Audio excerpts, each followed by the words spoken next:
Novembro Azul chegou. E o novembro, lembrando mais uma vez que precisa ser de novembro a novembro, trouxemos hoje o Dr. Cristiano Paiva para falar um pouco sobre a saúde do homem. Tudo bom, doutor? Tudo bem, um prazer estar aqui falando para você, o seu público. Lembrando que Novembro Azul é como você falou, é de novembro a novembro, todo o tempo é tempo de cuidar da saúde do homem. E a gente vai bater um papo bem interessante e tirar todas as dúvidas e falar sobre os tabus que ainda existem. Doutor Cristiano, o que é o Novembro Azul? Essa pergunta é ótima. Então, o Novembro Azul, ele nasceu na Austrália em 99 e o objetivo foi conscientizar o homem dos cuidados com a saúde como um todo. E o carro-chefe é o câncer de próstata. Por quê? Porque impacta e tem a ver com a saúde do homem. Tanto é que aí entra a questão da masculinidade, é que o símbolo é o bigode, que é o símbolo do homem. Então, a importância do Novembro Azul é não só cuidar da próstata, mas cuidar do diabetes, da pressão alta, do colesterol, do triglicerídeo, quer dizer, da saúde como um todo. Então, esse é o papel do Novembro Azul. Doutor, e o novembro? As pessoas procuram basicamente só sobre o câncer de próstata ou eles estão cada vez mais buscando se cuidar e conhecer mais sobre a sua saúde? Felizmente, campanhas como o Novembro Azul têm aumentado não só a procura, para o médico, não só o urologista, mas o cardiologista. E o homem ele tem tido a nítida impressão que quanto mais ele se cuida, mais ele vive bem, mais ele tem qualidade de vida, mais ele tem longevidade e performance. Porque nós sabemos, principalmente a gente que lida direto com o público masculino, é que a performance, não só sexual, mas física, é muito importante para ele produzir bem, para ele ter um bom convívio social, para ele ter um convívio em casa, com a esposa, com os filhos. Então isso é saúde do homem, isso é saúde masculina. Doutor, por que o homem tem que fazer esse check-up anualmente? Ele tem uma periodicidade, uma idade recomendada para começar esse tratamento? A sua pergunta é muito boa. Hoje existe uma tendência, tá, Ana? Então, seguindo o exemplo das mulheres, quando a mulher ela tem alta do pediatra, ela vai para o ginecologista com a mãe. Então, o certo hoje, seguindo a tendência no mundo inteiro, é que quando o homem, o jovem, tem alta do pediatra, ele já vá no urologista. Pra você ter uma noção, essa consulta eu já faço e é super divertida. Aqui eu ensino a usar preservativo, eu falo sobre as principais DSTs, eu falo sobre a saúde hormonal, porque nós sabemos que o pivô, o hormônio do homem é a testosterona. Então, desde cedo eu já falo da importância da testosterona, falo da fertilidade, de gravidez indesejada. Então, moral da história, é uma consulta extremamente produtiva, não só para o jovem, mas também para o pai, que vai ter substrato para não só orientar melhor o seu filho, mas também ter conhecimento. Porque muitas vezes o pai quer passar um conhecimento para o filho, mas ele não sabe por onde começar. Então aqui a gente faz essa consulta e é sempre um sucesso. Serve inclusive para aproximá-los, Que tem Com muitos certeza. Pais que não devem saber como introduzir isso. Exatamente. E essa consulta ela é interessante porque muitas vezes o pai entra, acompanha o filho, eles tiram as dúvidas, etc. E depois o próprio filho, que se sente muito à vontade comigo, fala: pai, agora eu queria conversar sozinho com o Dr. Cristiano. Aí ele tira todas as dúvidas, que já são mais direcionadas para ele, e é uma consulta que o jovem, ele sai muito preparado. Para quê? Para a sua realidade. Porque o que mais o jovem fala para mim é o que ele aprende na internet, que muitas vezes não tem filtro, ou é com um colega que não tem conhecimento técnico para dar uma informação de qualidade. Olha que legal. Doutor, e os números do câncer? Karina, são números impactantes. Para você ter ideia, em 2021, nós vamos encerrar o ano com mais ou menos 65 mil novos casos de câncer de próstata, com mais ou menos 15 mil óbitos pela doença. Então, se a gente lembrar que o Brasil ele é continental e as nossas estatísticas elas são subestimadas, pode ter certeza que esse número é no mínimo 30 a 40% maior do que isso. Então, são números impactantes e que realmente levam o homem a parar e pensar: será que eu estou cuidando bem da minha saúde? Será que eu não estou perdendo tempo de não ir no urologista? Será que o preconceito vale a pena? Então isso aí é sempre o que eu discuto nas consultas, não só com os homens, mas também com vocês, mulheres. Por quê? Para você ter uma ideia, 2/3 dos homens que vêm comigo em consulta, eles são trazidos pelas mulheres ou a mulher que marca a consulta. Então, na verdade, hoje vocês são as grandes aliadas que eu tenho, não só no combate contra o câncer de próstata, né? Mas também na saúde como um todo. Então, vocês têm um papel fundamental. Ainda falta um pouco de consciência do homem. Isso. Ele ter a iniciativa de se cuidar, doutor. Ainda falta sim, é por isso que é importante a gente fazer campanhas, atitudes como a sua, de levar uma informação de qualidade para o homem, para que ele se sinta motivado a procurar o urologista, o cardiologista, quer dizer, o médico da sua confiança para cuidar da saúde. E é só o câncer de próstata que o homem tem que se preocupar? Karina, na verdade não. Então a gente sabe que hoje o câncer de próstata, pela sua importância e pela sua particularidade no público masculino, ele é o carro-chefe. Mas infarto, o AVC, que é o derrame, o diabetes, a pressão alta, a dislipidemia, que é a alteração do colesterol no triglicerídeo, um câncer de intestino, câncer de estômago, que é muito comum aqui no nosso estado.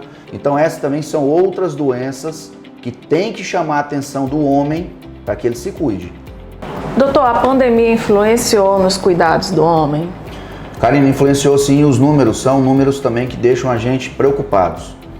Então, de 2019, 2020 e agora 2021, 30% dos homens que iam para o médico, olha só, que iam para o médico, eu não estou contando aqueles que não vão, estou pegando aqueles que realmente, com regularidade, procuravam o médico. 30% não tiveram acesso ao atendimento médico, seja no sistema privado ou seja no sistema público.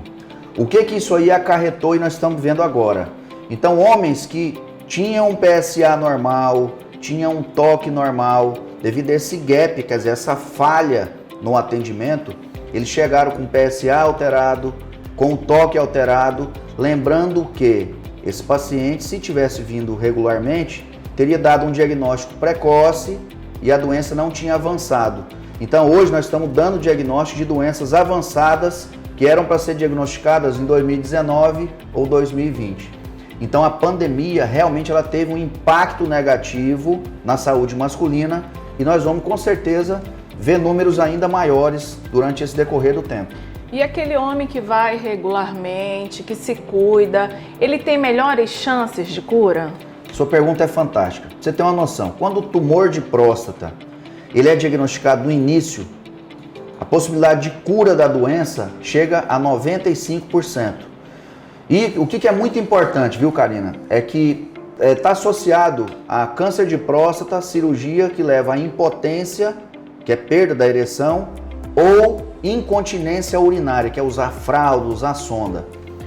O raciocínio é até um pouco lógico, tá? Se eu dou o diagnóstico muito no início, eu não só vou curar esse paciente, como a possibilidade de sequela é muito menor. Então vai para você uma dica que ainda está pensando, será que eu vou, será que eu não vou? Vá, porque por mais que você tenha um diagnóstico, a chance de cura e a possibilidade de menores sequelas é muito maior. Doutor, e quais são os fatores de risco para esse câncer de próstata? Isso eu discuto muito aqui no consultório. Então, o que leva o homem a ter câncer de próstata? A idade, infelizmente, quanto mais o homem vai envelhecendo, ele vai aumentando a sua chance de ter câncer de próstata. Então essa chance começa aos 40 anos. O pico de incidência é entre os 60 e os 65 anos. E tem um número que é um pouco impactante, mas ao mesmo tempo é um número que chama atenção. Se eu chegar aos 100 anos, a minha chance de ter um câncer de próstata com 100 anos é entre 90% e 100%. Então realmente mostra que o câncer ele tem a ver com a idade, tá? Outra questão interessante é o fator genético. Se eu tenho na família pessoas com câncer de próstata, quer dizer, familiares diretos, eu vou ter também mais chance de ter câncer de próstata. Se eu sou obeso, eu tenho mais chance de ter câncer de próstata. Se eu sou da raça negra, também mais chance de câncer de próstata. Se eu consumo de forma excessiva carnes vermelhas, principalmente carnes gordas, também eu vou ter mais chance de ter câncer de próstata.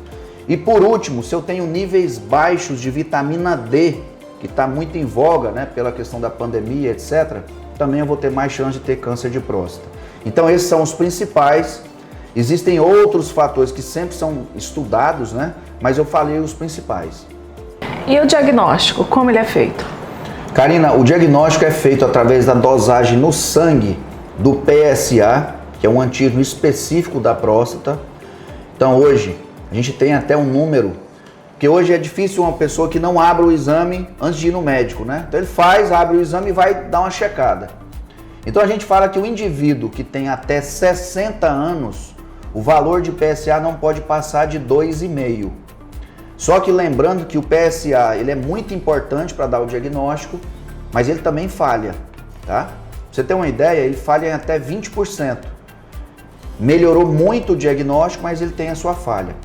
A outra forma é o conhecido toque de próstata, que ainda afasta alguns homens do urologista, tá? Isso aí tem melhorado a cada ano, mas ainda tem homens que têm preconceito. Vale reforçar que o exame ele é indolor, ele é rápido, em média de 10 a 15 segundos. E eu falo o seguinte, que existe uma vantagem desse exame. Quando você faz o toque, você dá o resultado de forma imediata. Eu sempre parabenizo o meu paciente, falo assim, olha, parabéns, o seu exame de toque tá normal, a sua próstata é pequena. E Karina, é impressionante quando ele me olha e fala assim, doutor, o senhor tirou um peso das minhas costas, porque eu pensava que o meu exame podia estar alterado e eu já vou sair daqui feliz. E essa é a real impressão que o paciente tem, é que ele está indo para casa tranquilo, que ele fez o exame dele e que o exame veio normal. Para algumas pessoas que têm alteração no toque, tem alteração no PSA ou em ambos, e a gente quer refinar esse diagnóstico para ver se a gente vai ou não indicar uma biópsia, a gente hoje tem o papel da ressonância magnética da próstata.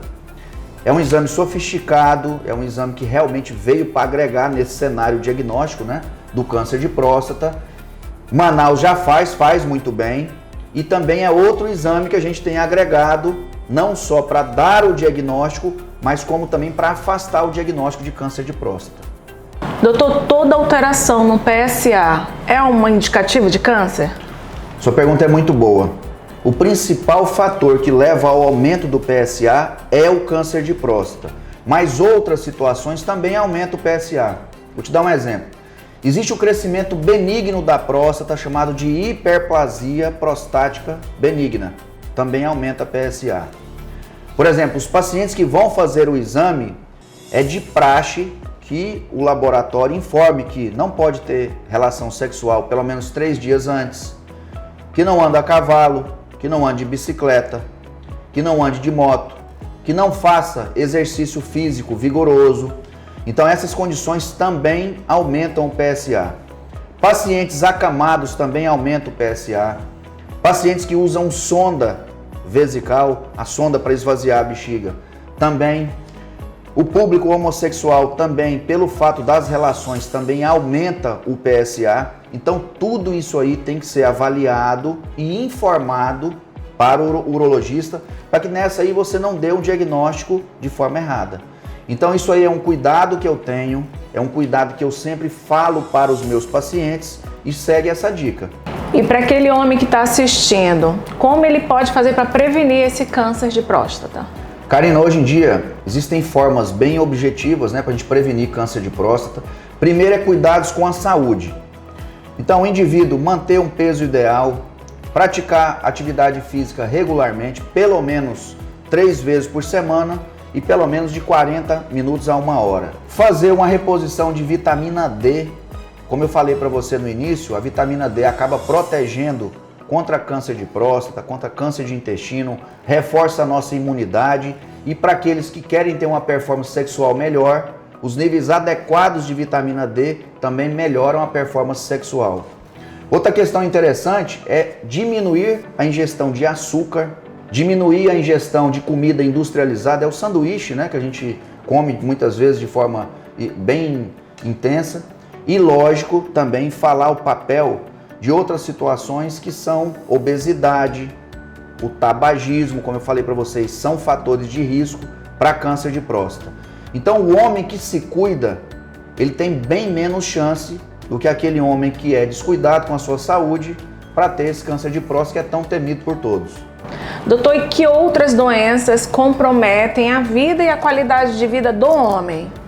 Como eu falei para você, hoje em dia, o homem ele tem que procurar ter um controle de peso adequado, né? Então a obesidade é uma doença, na verdade é um problema de saúde pública que cada vez compromete mais não só a qualidade de vida, mas a vida do homem, tá? Fazer uma boa reposição hormonal, tá? Isso aí é muito importante, principalmente quando os indivíduos entram na andropausa, que inicia hoje após os 40 anos. Ter cuidado em relação ao tabagismo, que afeta muito, principalmente a chance de ter câncer, como também a parte de função erétil. Outra coisa é falar da hipertensão arterial, que tem que ser diagnosticada e tratada, o diabetes, que tem que ser diagnosticado e tratado, as alterações do colesterol, do triglicerídeo, que também acometem os homens, principalmente quando eu relaciono isso à dieta, que também tem que ser diagnosticado e tratado. Então, isso é sinônimo de saúde masculina como um todo. E hoje quem faz isso aí muito bem é o urologista. Então, se você tiver dúvida, qual médico eu devo começar o meu check-up? Comece pelo urologista, porque é o médico que realmente conhece o homem, conhece o metabolismo, a fisiologia do homem e realmente vai poder te ajudar bastante. E o câncer de pênis? Fala um pouco sobre essa doença. O câncer de pênis ele é muito comum e incidente na nossa região, tá? Principalmente no interior do estado. Então, na época que eu trabalhei no SECOM, a gente fez até um estudo a respeito disso. Pra você ter uma ideia, 70% dos casos que a gente diagnosticava no SECOM eram do interior e 30% da capital. E existem fatores de risco. O principal fator de risco é a fimose. O que é a fimose? É aquela impossibilidade de expor a glande, que é a cabeça do pênis. Então esse é um principal fator de risco. O segundo fator de risco é o HPV. O mesmo HPV que leva o câncer de pênis no homem, leva o câncer de colo de útero na mulher. Então existe essa relação. E por último é a higiene. Então hoje os indivíduos que não têm uma boa higiene peniana, eles têm muito mais risco de ter câncer de pênis e é o que a gente observa na prática. Que alterações no pênis o senhor considera ser importantes serem observadas? Excelente. Então quando eu tenho uma ferida no pênis, seja na pele ou seja na glande, que é a cabeça, que não sara, isso aí é indicativo de câncer de pênis. Se eu tenho uma coceira, uma vermelhidão, que também não desaparece, quer dizer, eu passei, fiz o tratamento, isso aí também não desapareceu, indicativo de câncer de pênis. Se eu palpo a região da virilha, quer dizer, eu tenho uma ferida e palpo na virilha alguns gânglios, são aquelas linfonodos, né? Isso também é indicativo de câncer de pênis. Então, na dúvida, procure um urologista ou um dermatologista para que se faça um real diagnóstico do que está acontecendo. Será que é um câncer ou será que é uma ferida ou é uma coceira, uma micose que eu tenho que dar o diagnóstico? Mas é muito importante você investigar. Não, na dúvida, corre para o médico. Isso mesmo. Aí você vai escolher entre o urologista e o dermatologista. Doutor, a gente sabe que tem uma questão aí relacionada ao tabu, que eu gostaria que o senhor falasse diretamente para aquele homem que tem um preconceito, a vergonha, que traz isso como um bloqueio para a sua vida. Isso aí hoje tem mudado. Felizmente, essas atitudes hoje ela tem deixado o homem mais consciente, mais motivado. E é interessante porque antes a gente ia nessas rodas de amigos, né? Eu sei que eu participo dessas rodas. E quando você falava que ia no urologista, você era motivo de chacota, o pessoal pegava no pé, brincava. Hoje não. Hoje quando você fala que está indo no urologista ou você foi no urologista, você é respeitado e você influencia positivamente ao ponto das pessoas falarem. Falou assim, olha, você foi? Eu falei, fui. E aí? Não, foi tranquilo, fiz meu exame. Rapaz, eu tenho que ir também. Porque eu estou na dúvida, eu não estou urinando bem, eu tenho acordado muitas vezes à noite para urinar, meu jato está fino, então eu estou preocupado. E geralmente o colega que foi fala, rapaz, vá, porque isso aí muitas vezes é uma medicação que ele vai te passar, ou é uma alteração no toque que você vai ter que investigar, mas é muito importante que você vá no seu urologista. Muito obrigada por todo esse show de conhecimento, de simpatia E agora uma mensagem para o homem que está nos assistindo, que está ouvindo essa palestra. Então a minha mensagem vai para você, homem, que ainda não foi no seu urologista, não foi no seu cardiologista. Lembrar que os cuidados com a saúde masculina, elas iniciam quando o seu filho ou você mesmo teve alta do pediatra e você tem que ir no seu urologista para iniciar os cuidados com a sua saúde. Então vai aí a primeira dica. A segunda dica é que depois dos 40 anos, você tem que realmente ter cuidado com o tão temido câncer de próstata. Lembrando que o câncer de próstata, ele aumenta a sua incidência com a idade, ele tem a ver com fatores raciais, que é a raça negra, com obesidade, com parentes do primeiro grau que porventura você tenha, então você, se tiver, tem mais chance de ter câncer de próstata. Outras questões relacionadas ao colesterol, ao triglicerídeo, ao controle do diabetes, ao controle da hipertensão, também são fatores que podem alterar a sua longevidade e a sua qualidade de vida. E lembrar que hoje o homem ele procura o quê? Performance. Performance no trabalho, performance sexual, performance para lidar com a sua família, com seus amigos. Então tudo isso é sinônimo de saúde masculina. Então, muito obrigada, doutor Cristiano. Enriqueceu muito o nosso Novembro Azul. Nós temos um público aí que é carente de informações de qualidade. Muito obrigado, doutor Cristiano Paiva.